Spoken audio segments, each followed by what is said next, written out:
안전관리가 철저하게 돼야 되는데 사전에 그런 유독물질이 있다 하는 회사가 있다는 것도 잘 몰랐고. 10,000명이 넘는 사상자를 냈던 경북 구미의 불산 누출 사고 기억하십니까? 우리나라 화학물질 관리와 방제의 민낯을 그대로 보여준 전형적인 후진국형 인재였는데요. 이 사고를 계기로 우리나라 화학물질관리법은 강화됐지만 여전히 대규모 산업단지를 중심으로 크고 작은 화학사고가 끊이지 않고 있습니다. 이로 인한 시민들의 심리적 불안과 공포, 민원으로 인한 사회적 비용도 꾸준히 높아지고 있는데요. 강화된 규제에도 불구하고 왜 시민들은 불안한 삶을 살 수밖에 없는지, 대안은 무엇인지 취재했습니다.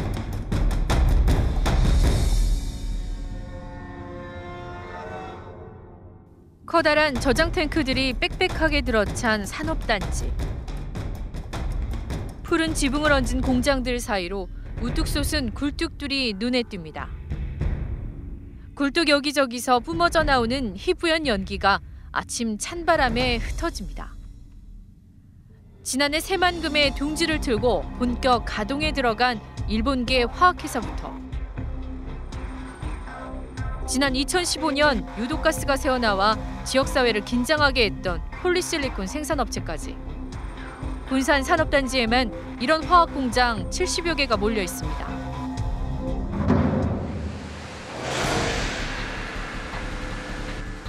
군산 OCI 공장에서 희뿌연 연기가 솟아오릅니다. 폴리실리콘 제조 공정에서 유독가스가 누출된 겁니다. 공장 주변 도로 곳곳이 통제되고 심한 악취에 사람들은 고통을 호소합니다. 인근 논에 갓 심은 모들은 노랗게 말라 죽었습니다. 이양하려고 눈이 나와 보니까 이 모가 고사 상태가 말라 비틀어 들어가는 상태입니다. 제3의 기관에, 공신력 있는 기관에 의뢰를 해서 거기에 나온 결과에 따라 가지고 저희가 보상을 좀 할 생각입니다. 군산시 외곽에 자리한 한 농촌 마을. 화학물질 누출 사고가 났던 OCI 공장과 가장 가까운 마을입니다.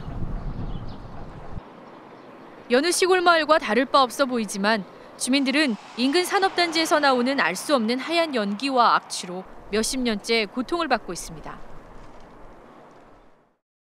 누가 여기 살고 싶은 사람 없어? 누가 살고 싶은 사람? 집이 같으면 이렇게 냄새나고 어쩌네 무적이 나더만. 바닷바람이 일 때마다 날아오는 이상한 냄새가 몸을 아프게 하고 농사를 망치게 하지는 않을까 두려움이 앞섭니다.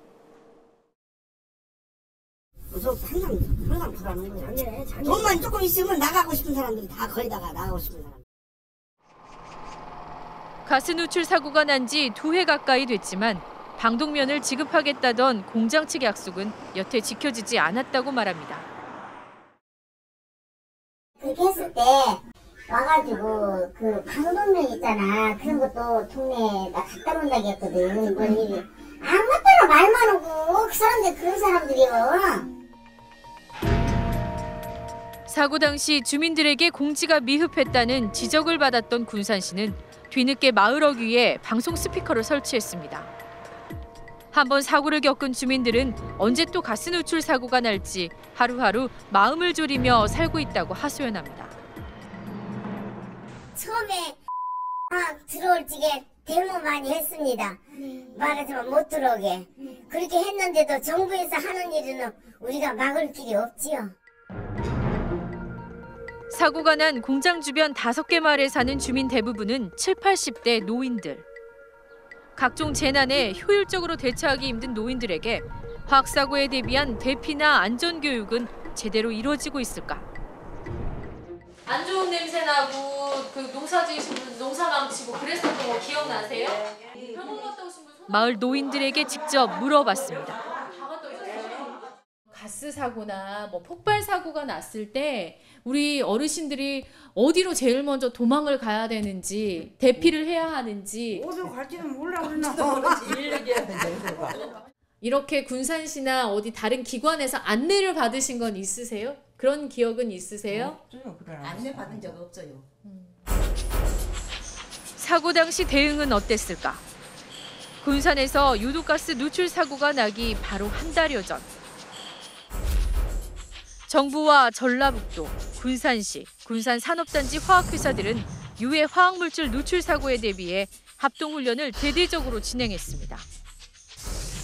하지만 정작 사고가 나자 대응 지침은 제대로 지켜지지 않았고 해당 업체는 신고지연 등의 이유로 고발당했습니다. 누출된 가스로 인한 피해를 신속하게 예상하지 못한 데다 주민 대피 연락도 늦은 겁니다. 사고 이후 인체 환경 피해를 추적 관찰하고 있는 새만금 지방환경청. 2년 가까운 시간이 흘렀지만 사고 모니터링 결과를 지역사회에 공개하지 않고 있습니다. 해당 회사가 영업 비밀이라며 비공개 요청을 해와 현재 정보 공개 여부를 놓고 심사하고 있어 어떤 내용도 알려줄 수 없다는 겁니다. 길게 보면 사고 난 지 1년 반이 지났기 때문에 아직도 진행형이기 때문에 공개하지 못한다고 하는 좀 상식적으로 이해되지 않는. 당시 사고로 화학물질 안전사고에 대한 위험성이 커지자 전라북도와 군산시는 관련 조례까지 만들었습니다. 하지만 조례 운영의 기본인 시행규칙조차 마련하지 않아 형식적인 선언이라는 지적을 받고 있습니다. 일단은 상징적이란 그런 부분 조례도 필요하고 거기에 대해서 그 조례가 정해짐으로 인해서 실행 부분에 대한 것을 마련해 나가는, 그래서 그런 것들이 없어도 제도적으로 돼 있다 보면 그런 그 마련해 나가는 속도가 굉장히 빠를 거다. 도시가 팽창하면서 외곽에 밀려나 있던 산업단지와 주거지역의 거리가 갈수록 가까워지고 있는 요즘. 산단에서 여러 화학사고가 잇따르면서 지역사회의 위기감도 높아지고 있습니다. 화학물질안전원이 집계한 사고 통계를 보면 지난 10년 동안 전북 지역에서는 화학물질을 다루거나 옮기다가 모두 22건의 사고가 났습니다. 화학물질이 폭발하거나 누출돼 근로자 1명이 숨졌고 11명이 질식하거나 화상을 입는 등 크게 다쳤습니다. 화학사고는 가장 먼저 근로자에게 직접적인 피해를 줄 뿐 아니라 사고지 주변 주민과 환경에도 영향을 미치기 때문에 더 세밀한 관찰이 필요합니다. 산단이 있다면 항상 사고라는 것이 발생할 수 있고 만약에 이제 발생했을 때 우리가 그거에 대해서 이제 노출되는 부분들이 이제 그 노출되는 것에 의해서 또 어떤 피해가 발생할 수 있고 그런 부분들을 이제 하나씩 줄여나가는 거죠.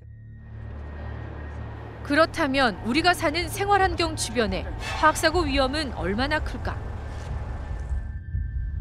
국회 환경노동위원회 강병원 의원이 분석한 자료를 보면 전북 지역에서 고독성 유해 화학물질을 다루는 업체는 모두 75곳으로 전국 17개 광역자치단체 가운데 8번째로 많았습니다.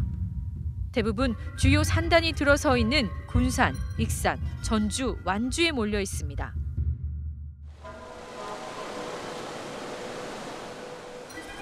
발암물질이나 생식 독성물질 같은 고독성 물질 배출 사업장 주변을 기준으로 화학사고가 났을 때를 가정해 위험 반경 1km 안을 살펴봤더니 위험 인구가 가장 많은 지역은 익산 1, 2 산업단지 주변으로 나타났습니다. 거주 인구만 46,800명. 전북 지역 전체 화학사고 위험 인구 가운데 절반가량인 47%가 집중돼 있습니다.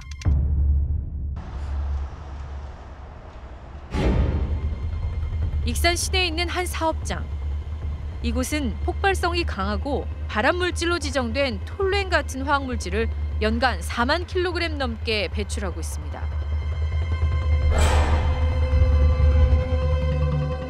취재진은 이 사업장을 기준으로 주변 환경의 위험 인구를 좀 더 자세히 들여다봤습니다. 해당 사업장을 중심으로 반경 500m 안에는 초등학교 한 곳과 유치원 한 곳이 있고 학생 수는 393명으로 나타났습니다. 위험 반경을 2km까지 넓히면 초중 고교 7곳이 추가되고 재학생 수는 5,000명을 훌쩍 넘어섭니다. 일상적으로 화학물질 영향을 받는 공동주택은 얼마나 될까? 반경 500m 안에는 1,070여 가구가 거주하는 아파트 단지 2곳이 있고 반경 2km 안에는 아파트 단지 13곳, 6,700여 가구가 몰려 있습니다. 산업단지와 주거지가 가까워지면서 벌어진 일입니다. 우리 공단은 300m보다도 더 가까워요. 우리 밀집 지역하고 예를 들면 익산 같은 경우는 그 안에 또 많은 몇십 개의 큰 공장, 화학 공장들이 돌고 있는데 그것은 조사를 안 하고 있단 말이에요. 그러니까 그런 부분에서는 좀 법이 뭔가 주민 건강까지는 아니더라도 주변에 미치는 중금속이나 이러저런 부분에 대해서 저는 좀 뭔가 이렇게 보완할 수 있는 장치들이 필요하다라고. 산업단지와 도심 주거지가 어느 정도 분리된 군산 산업단지는 어떨까? 산업단지를 중심으로 반경 1km 안에 거주 인구만 2만 3,100여 명에 이릅니다. 산단과 주거지가 뒤섞여 있는 전주 산업단지 주변으로도 주민 16,000여 명이 화학사고 위험에 노출돼 있습니다. 속이 시끄럽다. 이번에 그 냄새 좀 악취가 난다. 지나가다 보이지. 병이 왔다, 뭐 했다. 그럴 때가 구할 정도 그건 없기 때문에. 야, 사람들이 해야 되고 씻고 지나가는 거. 산단 인근에 토지 사용 허가를 내줄 때 물리적 거리, 녹지와 같은 완충 지역을 둬야 하는데 경제적 이익에 앞서 사고 위험을 간과한 겁니다. 지역의 아무데나 빈 땅이면 아파트를 세워서 하려고 하는 투기 자본과 아파트가 바로 옆에 있다고 하더라도 조금이라도 싼 땅이 있다면 그곳에 공장을 지으려고 하는 이 사업주들의 이런 태도들이 지자체와 지역 정치의 허술한 시스템과 연결이 되어서 우리를 모두를 위태롭게 하는 거죠. 지난 1969년에 조성된 전주 산업단지. 전주시가 최근 탄소 산업을 적극 육성하면서 산업단지도 차츰 확장하고 있습니다. 산업단지 동쪽으로 가보니 대규모 아파트들이 모습을 드러냅니다. 산단과 주거지 경계에 있는 한 아파트 어린이집.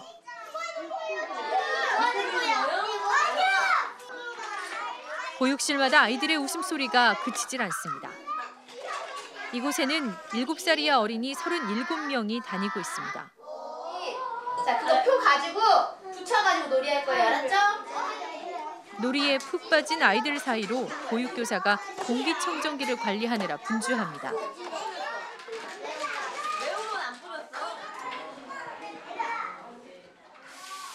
요즘처럼 미세먼지가 많은 날이면 더 꼼꼼하게 필터 청소를 합니다.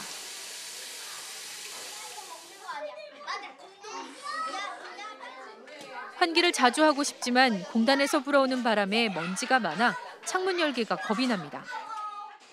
아무래도 이제 산단 옆이다 보니까 환기라든지 이런 것들이 아이들이 있는 공간이니까 수시로 환기를 해줘야 되는데 그런 부분들이 창문을 열어야 되나 말아야 되나 굉장히 고민이 많이. 현장 학습도 산업단지에서 날아오는 먼지와 악취 때문에 바로 앞 삼천보다는 일부러 먼 숲으로 나갈 때가 많습니다. 아이들이 이용하기에 좋게 이렇게 조금 환경적인 부분에 있어서의 안정감을 가질 수 있는 그런 환경들이 좀 조성되면. 그나마 산업단지에 입주해 있는 기업들은 화학물질 사고가 발생했을 경우 관계기관의 신속한 도움이라도 받을 수 있습니다. 하지만 상대적으로 행정이나 주민들의 감시가 느슨한 농어촌 지역에 화학물질을 다루는 기업들이 속속 들어서면서 예상치 못한 환경오염이나 재난을 일으키는 사례가 적지 않습니다.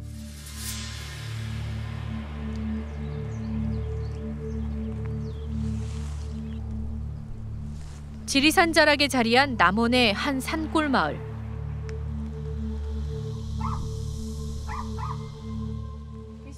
번잡한 서울 생활을 정리하고 고향에서 여유 있는 삶을 꿈꿨던 정계화 할머니.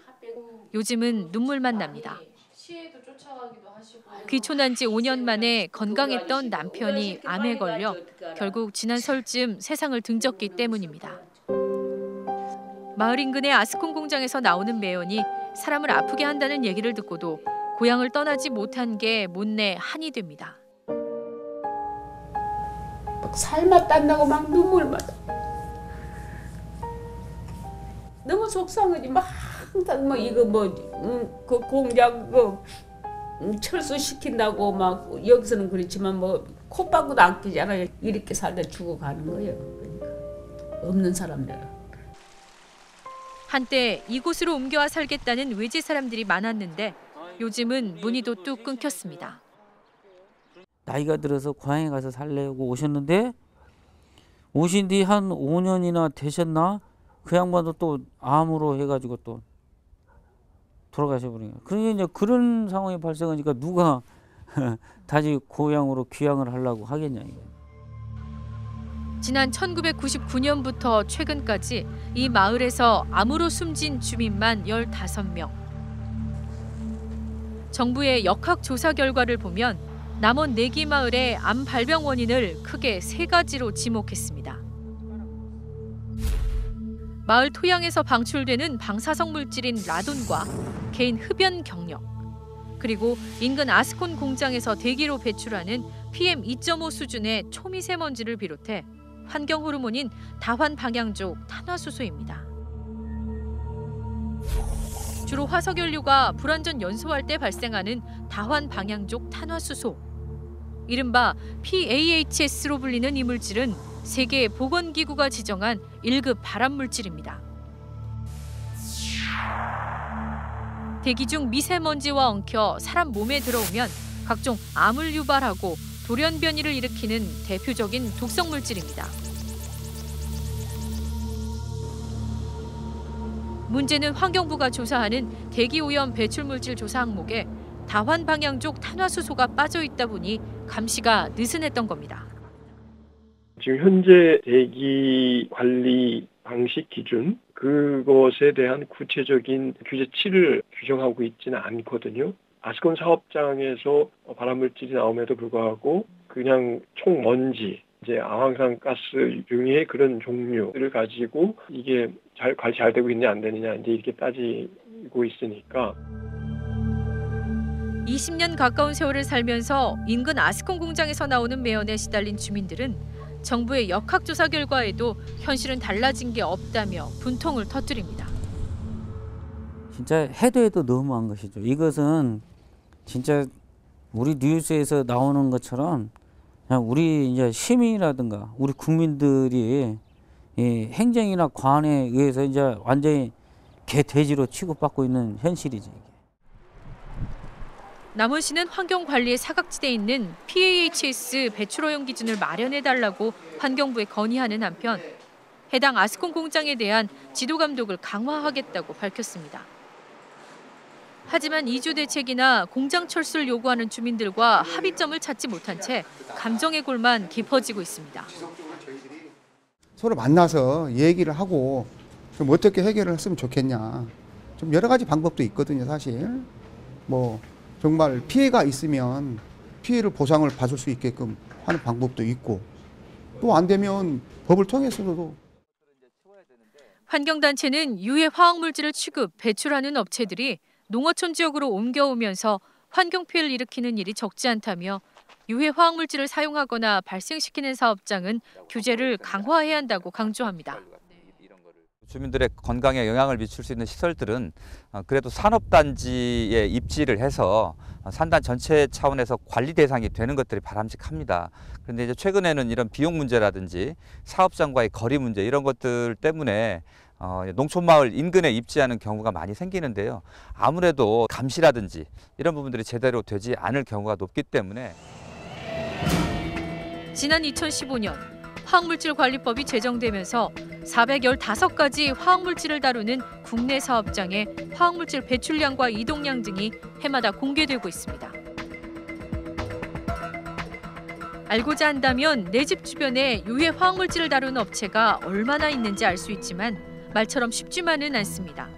화학물질 배출 이동량 정보, 업체별 방제 계획과 화학물질별 위험 정보, 사고 통계 등을 공개하는 홈페이지가 제각각이다 보니 의미 있는 정보를 만들기 위해선 이런 자료들을 따로 모아 분석해야 합니다. 전문적인 화학 지식이 필요한 내용도 많아 일반 시민에겐 빛 좋은 괴살구나 다름없습니다.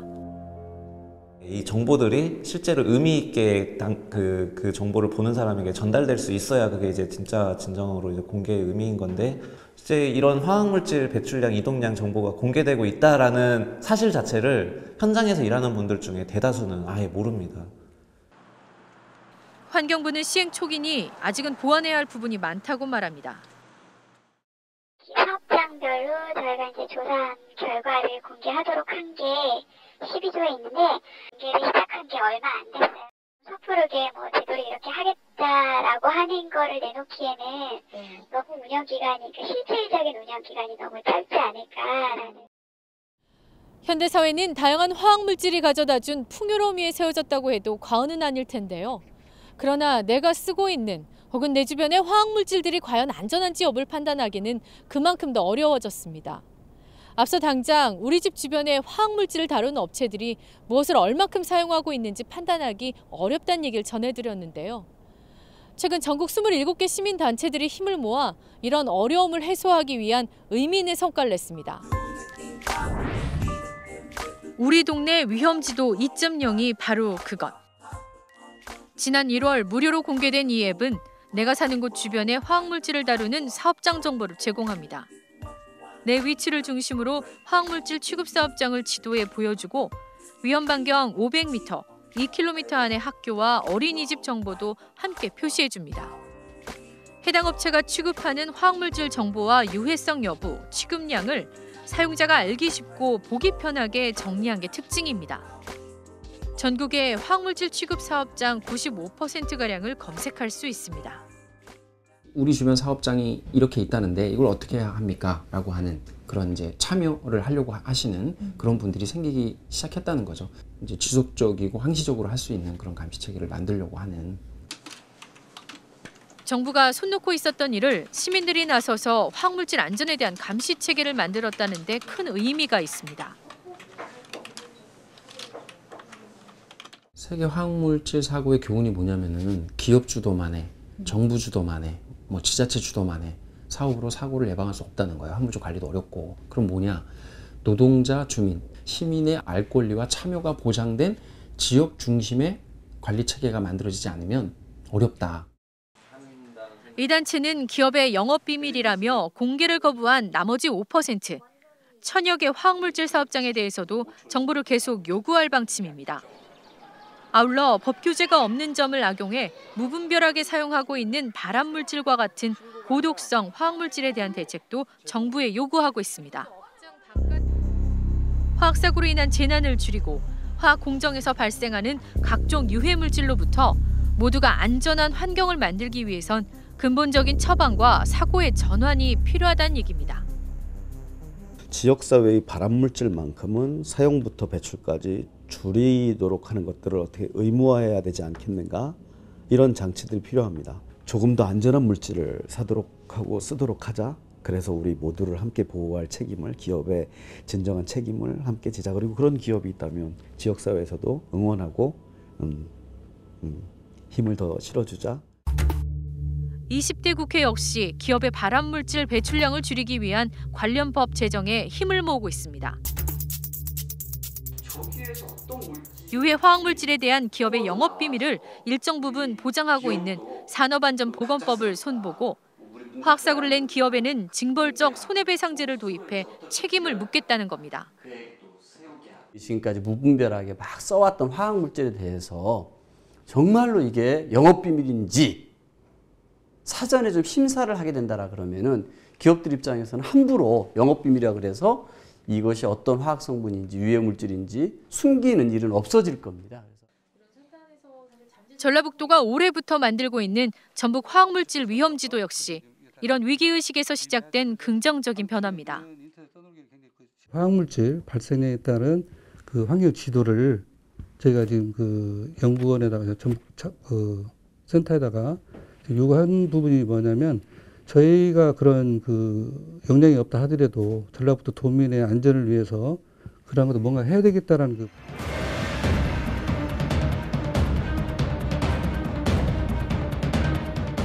현대인들의 삶에 풍요와 편리함을 선물했지만 환경 피해라는 그림자를 함께 가져온 화학물질. 화학사고가 모두의 재난이 되지 않게 하기 위해선 국민의 안전을 최우선으로 화학물질에 대한 기업과 정부의 책임 있는 태도 변화가 필요합니다. 더불어 이들의 변화를 이끌어내기 위한 가장 큰 원동력은 내 주변의 화학사고 위험에 끊임없이 개선을 요구하고 기업의 친환경적인 생산을 지지하는 소비자, 바로 시민의 몫일 겁니다.